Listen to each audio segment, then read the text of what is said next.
As you can imagine, the controllers, the planners, they want to take advantage of every moment of this mission, and so they're going to have their days lined up in 5-minute increments, 1-minute increments, and so they're going to be, as we say, chasing that red line, making sure they keep up with the tasks that they have. Because if you fall behind, then that means somebody's got to do some replanning and adjust the mission, and so you don't want to cause that. And these first 2 orbits, so the first orbit's around 90 minutes, and the second orbit is about 24 hours. So those first 2 orbits, they have to verify that all the major systems are working properly, because then they can't do the translunar insertion to go to the moon if, you know, we have a bad ECLIS system, a life support system that's down and not going to work for our crew for that long. And so this first day, they're going to get much sleep, because they're going to be checking out all the systems. The ground team's going to be busy scrambling to make sure and verify all the systems are working properly, because they have to make a decision in just over 24 hours, are we going to the moon or not? Yeah. Let's listen in. I'm told there's something happening right now.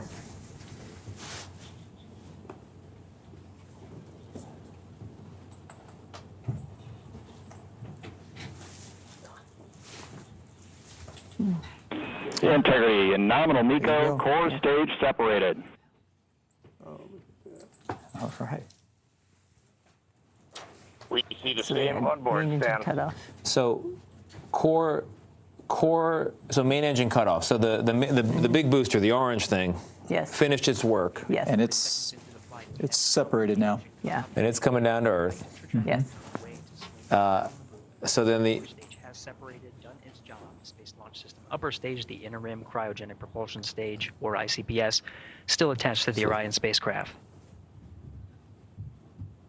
okay. So, next step now. Just this section here is left. Okay. Everything below this is gone. The second stage is here and down to about here, right? No, this is great. This is all gone.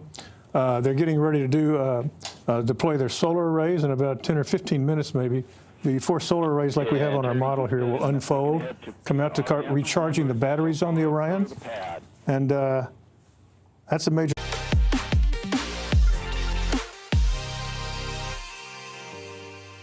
Low point up to a safe altitude. Yeah.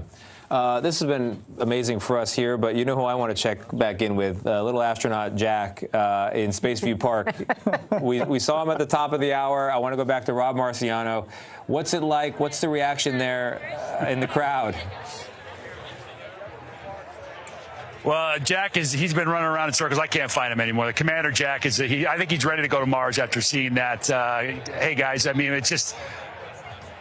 we're just catching our breath like you guys are. I mean, we're about 7 or 8 miles away from where the launch pad is, but we still felt it. We still saw every bit of it. It was still magnificent, and some people are very relieved. There's some families here that came from all across the country, including Colorado Springs. And we met the Ross family earlier. All right, mom brought the girls down, took them out of school. It's not spring break, and basically rolled the dice on this happening, because you were going to fly back when? Tomorrow. So if this didn't happen tonight, this is going to be very disappointed. All right, Carlia, what'd you think your first rocket launch? It was really cool. Really? Look how smart. You're smiling so big, I can't believe it. How about you, Adelaide? It was the coolest thing I've seen ever. I think that about wraps it up. The coolest thing worth coming out of school for, right? Oh, yeah, I bet you your teachers will forgive you. Well, we're so glad it went off for you guys. So glad you came all the way from Colorado Springs, the heart of America, and have a safe trip home and get some rest, all right? You deserve it. They were here since 7 o'clock this morning, got in at 1 o'clock in the morning, and that kind of storyline is prevalent throughout this entire area. People coming in from all the country, and joyful, relieved faces right now. And obviously the mission's not over, but this part of it, at least, we're celebrating. Tony? Rob, I love it. Very cool. So for folks at home, one of the amazing things about this Artemis rocket is parts of it were manufactured, designed in every state in these United States, and there were international partners as well. And one of the interesting things after launch is control of what happens shifts from Cape Canaveral here and the launch director over to Houston, which is where we find Chris Van Cleve with what's happening at Mission Control. They are now running the show. Chris, what do you know over there? Well, about 7 seconds after these engines lifted off, this rocket started moving past the tower there that became Mission Control's mission to control. And basically, they are now going through all of the checklists. Each of the positions in this major control room, command center, if you will, is going through their checklist, making sure everything is working as it should. You can see it looks very calm and collected in there. Tony, remarkable as we've been watching them in there as the rocket lifted off. Looked like business as usual in there, and that's continuing to be sort of the feel there as they go through their checklist, making sure the mission is on track. They've timed all of this down to the minute, making sure they're where they're supposed to be, that the rocket is on track, the trajectory is holding, and everything looks good. If there's a problem, they're going to try to solve it to stay on schedule. All right, Chris, thank you very much. As I look at the screen here and I draw this to the attention of our astronauts, when you're sort of driving somewhere and you might see a novelty sign that says 2,000 miles to Key West or 4,000 miles to L.A., they've got one of those in the upper right-hand corner. It says 224 miles from Earth, 241,000 still to go to the moon. Yeah. That's a long way. My goodness. Yeah, and I think that's one of the really special things about this. I think we will, with this timing, I think they will break the record of being the farthest humans from planet Earth. And if the mission is successful and the tests go as expected, not only will they break the record, but they will set the next astronaut crew up for another flight with another milestone and then even deeper travel. Yeah. It's an amazing thing. We've talked throughout today about how each mission stands on the shoulders of the last mission, and it is a marvel to think of how many individual decisions, how many individual ideas, thoughts, early mornings, late nights went into this moment. Yeah. Well, you think about, we were talking about the selection of the astronauts and the team and, who you want to be a team with, but it really goes beyond just the astronaut, right? Wait. As an astronaut, if you don't understand that you're a part of a much, much larger team, the tens of thousands, hundreds of thousands of people that it takes to make these moments possible. It's incredible. It really is incredible. Should we go to Mark Strassman up on the roof again? Mark, you were not even protected by the glass. What did it feel like? Well, we're about 4 miles from pad 39B, and I tell you, for pure man-made spectacle, a SLS launch is hard to beat, right? I mean, you wait, you see the controlled explosion, you wait 4 or 5 seconds, and this wall of sound comes at you, and then the building starts to rattle. It is just unmistakable. The other thing that's sort of unmistakable to me about this mission is it has its own series of firsts. So it has the first black astronaut to go to the moon. It has the first woman to go to the moon, which I'm sure Peggy can relate to. And it also has the first non-American to go to the moon. And that is a significant departure from the Apollo era. People say, why are we going back, and is it worth going back? I think we're establishing why we're going back and why it's important. But it's also important to remember how much more inclusive this era is than Apollo ever was. And I'm sure that many people watching and this launch today, who see themselves in this capsule, would agree with that.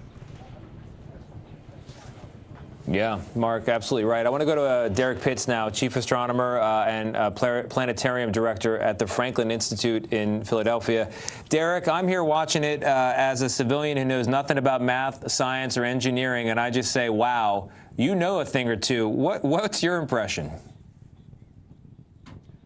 Well, I'm really a motorhead, Tony. I really like to get into the gory details of how all the machinery works and all that sort of stuff. I am always stunned at how these incredible pieces of equipment work so well. But there's one other thing I think that's really great about this, and that is, right now, tonight, it's a full moon all across the world. And so this is a really wonderful opportunity to put these two things together. I think we should all take someone outside with us tonight, go out and look up at the moon and think about these astronauts on their way to the moon and what that means for all of us here on Earth. Derek, that's a beautiful thought. I agree completely. And I thought this morning as we were coming into work, we were following the moon in. It was a full moon and it was a bright, clear sky here in Florida. I want to go back to Harrison Schmitt, last person to walk on the moon. Harrison, when you look up, do you remember that moment? And when you look up now, are you thinking about it again? Well, it's fantastic. You know, in fact, I believe the SLS has more thrust than we had in the first stage of the Saturn V. And I'm sure all of you enjoyed the physical feeling of that launch. I certainly enjoyed the visual feeling of it again. But just, you know, one of the main memories it brings back for me is that we went down to 30 seconds and went into a hold, because the launch computer and the rocket were not communicating correctly on a pressurization issue. And 2 hours and 40 minutes later, we launched. And I'll tell you, we were at night, a little bit after midnight, and being in the capsule was an experience that I'm sure our other astronauts also recall. It's just very special. And then to know that the mission is going well, as ours did, is even more special for everybody involved, including everyone on the ground. You know, 400,000 people and their families were involved in Apollo. And all of them remember that as one of the high points of their lives. Yeah, I think the whole nation could be proud of it. Taxpayers contributed to it, and the country was behind it. I want to bring in Bill Harwood, because we're on the precipice of another important technical milestone here as we see the American flag snapping in the wind neatly there. This is quite a feat of engineering if all goes well. What happens next? Next, these solar arrays are going to come out. The spacecraft right now has been operating on battery power. They have to get the solar arrays out, or the mission can't continue, right? They'd have to come home. But anyway, they're very optimistic they will, in fact, come out. That's momentarily. Once they're charging those batteries up, everything, you know, they'll begin processing ahead toward that rocket firing I was talking about to raise the low point. That's the next milestone after this. And so far, if you had asked me a year ago, we would be at this point right now, with the launch so close to being on time as we saw today, I would have never believed it. This has really been fun. It has been an amazing thing. Peggy, we've got about a minute before we have to say goodbye for now. Your final thoughts? I hope there is a lot of children out there that are dreaming about going to the moon and Mars. Yeah, we're going to need them for Mars next. What about you, Mike? I just, you know, Godspeed to Reed and Victor and Christina and Jeremy. They're taking the hopes and dreams of an entire planet with them right now. Yeah. Mark, up to you on the roof. One more chance to say goodbye. Stand by, stand by. I agree. My thoughts are really with the crew. I mean, what do we all want most of all? A safe return for them, and fingers crossed that everything goes just as perfectly as this launch. Yeah, that's exactly right. When we had Bill Lightfoot in earlier from Lockheed Martin, who designed the capsule that those 4 astronauts are in right now, the capsule that's keeping them safe, alive, will bring them to the moon, around it, and then back. I said, congratulations, thank you for all you've done. And he said, don't thank me yet. He said, we got to wait. We got now 10 days. But so far, so good as we look at a beautiful picture of that incredible rocket, Artemis 2, history in the sky. We're going to keep track of Artemis's flight path, and you can find live feeds of the Artemis mission at any time on the CBS News YouTube channel. For now, our coverage will continue on CBS News 24/7, your local news, and tonight with me on the CBS Evening News. This has been a CBS News Special Report.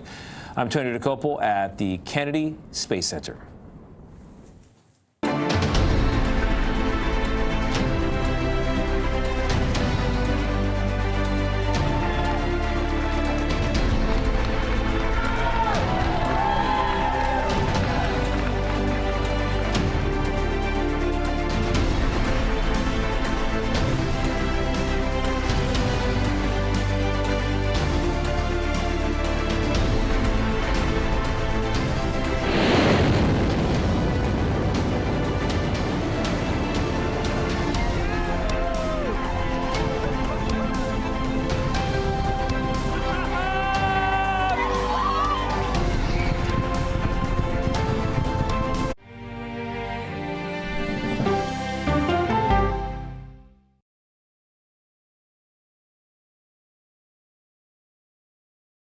Chilling with the queen, her name is Gail.